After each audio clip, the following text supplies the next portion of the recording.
Greetings, peace and blessings to you, your family, and loved ones. This is nanabaakan, and I am going to share with you something that is also a part of what I do with my time, my life, my experience. And I'd like to start by asking you, how many of you like stories? How many of you love short stories? Well, I certainly do, and I wanted to start this playlist with one of my short stories that I received in a dream. Imagine that, a short story from a dream. Well, I hope you enjoy it and leave your comments below. Thank you very much for watching and listening and enjoying. He survived. His body was so stiff and completely covered with blood, his brown shirt and khaki pants were a mess. I had never seen anything like it. They just left his body there, didn't even bother to contact his family so that he could have a proper burial. It had been a while, and I was beginning to wonder if it might start to decompose and smell. I'm in a very small town somewhere in America. It was a town full of Mexican people, but very, very small and very poor. When I saw his body, I asked my old friend Bravo to help me bury him. He agreed, and we took his body into this tiny building and laid him on a table as Bravo prepared to find the shovel and get information from the locals where he could bury the body. When Bravo put his body down on a table, it tilted to the side a bit, and I could see his clothing matted with his blood down his back and down his pant legs. It was pitiful. They had beat him unmercifully. But the idea that they could just dump him was even more unmerciful. I waited for a while, keeping my eye on his body and reliving what he must have gone through. Then it seemed I saw him move.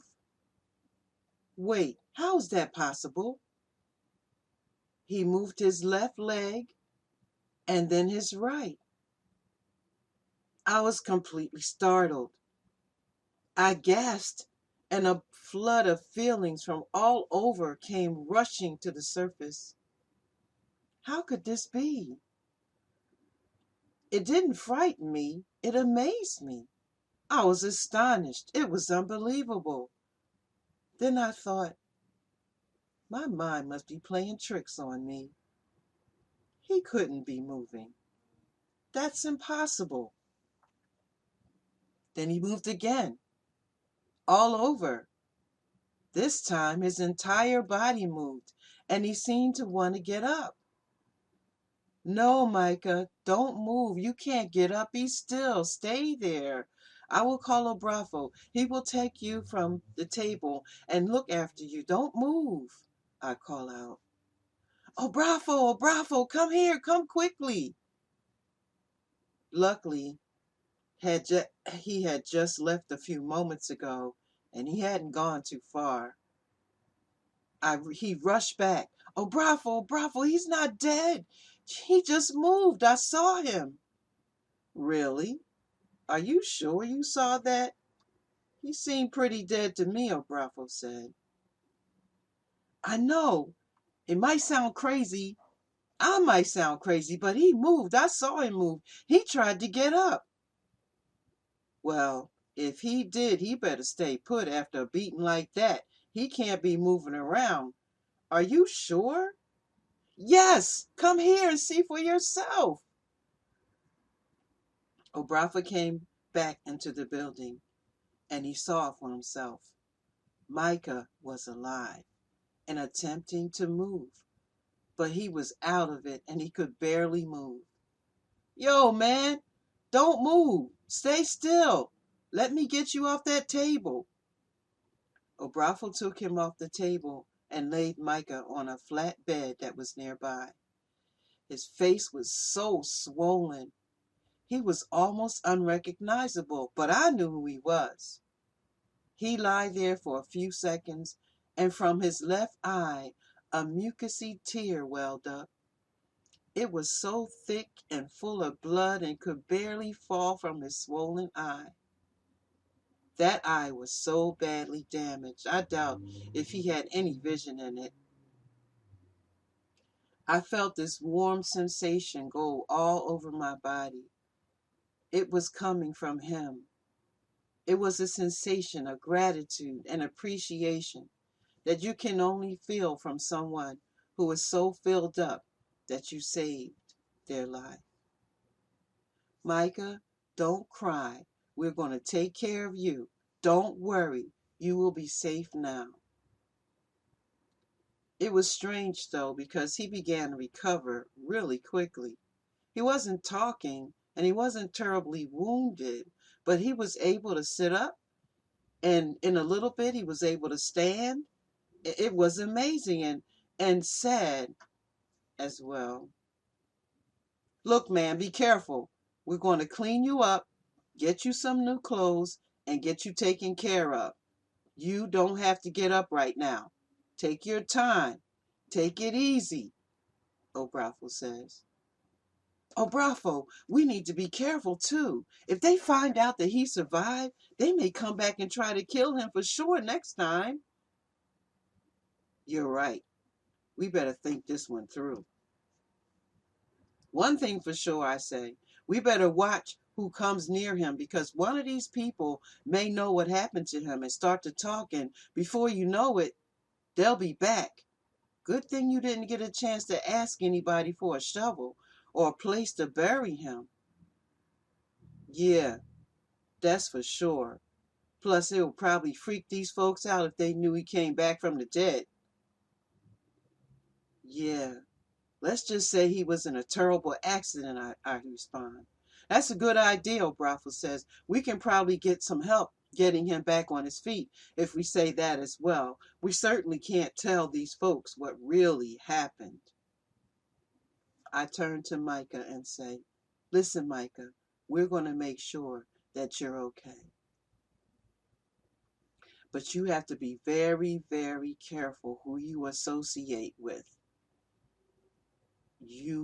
After you get better, because actually, even now, because you never know who may come around you. If the word gets out that you survived, they might try to come back and finish the job. Micah nods in agreement, but you can see that he is in a lot of pain. He's coming around little by little. We are still in this tiny building, more like a one-room building with a table and a small bed on the other side of the room. Micah is lying on the bed now, but he is still trying to get up. Take it easy, man. Rest a bit, okay? Get your strength back. We'll take you out of here soon, but there's no rush, Obrafo says. It was strange, though. It seemed that as soon as he started to breathe regularly, he started to get better and better. He actually began to transform right in front of our eyes. Not in a way that you see in the movies, but he seemed to have a miraculous healing abilities, and once he became conscious, he began to heal really quickly, to the point where he regained his strength with astonishing speed. That is where his healing was most pronounced. His strength. He was still beat up and barely recognizable, but he was able to move his body and eventually stand up on his own. All I could think was that he was a very, very strong man. They knocked him out. They left him for dead, but being unconscious, they had no idea. I don't think they cared. Two young ladies attempt to enter the building. I stop them at the door. They are both European women. One has dark hair and appears in her late 30s, and the other, a little taller, had bright blonde hair and appeared to be in her mid-20s. She is carrying a covered bowl, and so I cannot see what's in it. I say, "Hi, can I help you? Do you need something?" "No," the blonde girl responds. "We just wanted to bring him some soup and hope he feels better soon." Uh, well, thanks, but no thanks. We are fine. We will take care of him. Thanks anyway." The blonde girl winces a bit as if she was hurt by my words. But I didn't trust them, and certainly didn't trust them to be a member of the local population that was clearly Mexican. She looked so out of place here. "Oh, okay. Well, maybe you could take it and give it to him later." "No, thank you. That's a kind gesture, and it's appreciated, but we will take care of him. Thanks again." She didn't take the second rejection well at all. She grimaced. I could see that she had nefarious intentions, if no more than to see who he was. I don't know. Maybe she was a spy or something. She sure did look out of place there. Maybe she was just being nosy. Whatever the case may be, we certainly need to keep it quiet as to how he got beat up. Maybe we'll say he was in a car accident and that he is our brother or something generic so that they don't get a hint that a hit was taken out on him and he survived. Later he is up and he's carving up a horse. This is a dream, so I'm sure of the time that passed before we get to this part where he's up carving meat. The horse was a sacrifice. For his life, he had to kill a horse. But I don't see this part happen in this dream. I just know it happened. And Micah has gotten so much of his strength back by now that he's able to stand by that same table we laid him on and carve the meat of the horse. He is almost done when an elderly Mexican lady comes to the door. She doesn't say a word, but she looks like she would really like to have some of the meat. I begin to wonder if anyone should eat the meat because some sacrifices should not be eaten. But she looked really pitiful, sincerely pitiful and impoverished, and really, really hungry.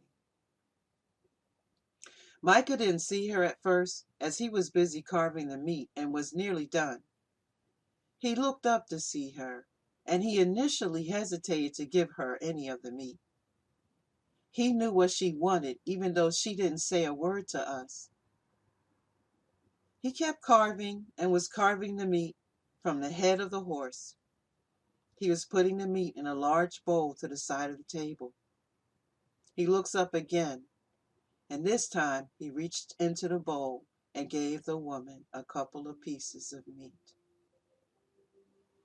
I wondered to myself, should he do that? After a pensive moment, I settled with the idea that maybe he should offer some of the meat to this poor old lady, and that would also be part of the ritual and a blessing and maybe added protection. I looked over at Abrafo and he seemed to catch what I was thinking, and we both nodded to each other. It's a dream, and I'm not sure of the time that passes in this part. And because he was significantly getting his strength back, it's hard to determine. But in this part, we are leaving the building. Micah has full range of his body, and he is up and able to walk out of the building unaided. As we leave the building, I say, "You're gonna be all right. We're gonna give you another name. We will find you a place to stay. You can stay here, and no one will know the difference. You will have a whole new identity. But remember, do not take anything from anyone."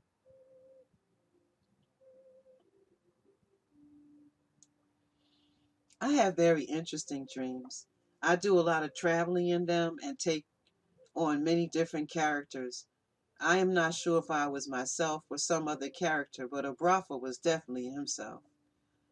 We are in a very small rural Mexican town somewhere USA. I don't see my dreams as prophetic in the literal sense, though they tend to have waking reality indicators in them. One thing that is for sure in this instance, if he survived that horrible treatment, then I would be most happy to hear that news. I am not sure if this dream is telling me this, but for sure it would be an amazing thing if it were. Rise in power, Micah Xavier Johnson. Rise in power.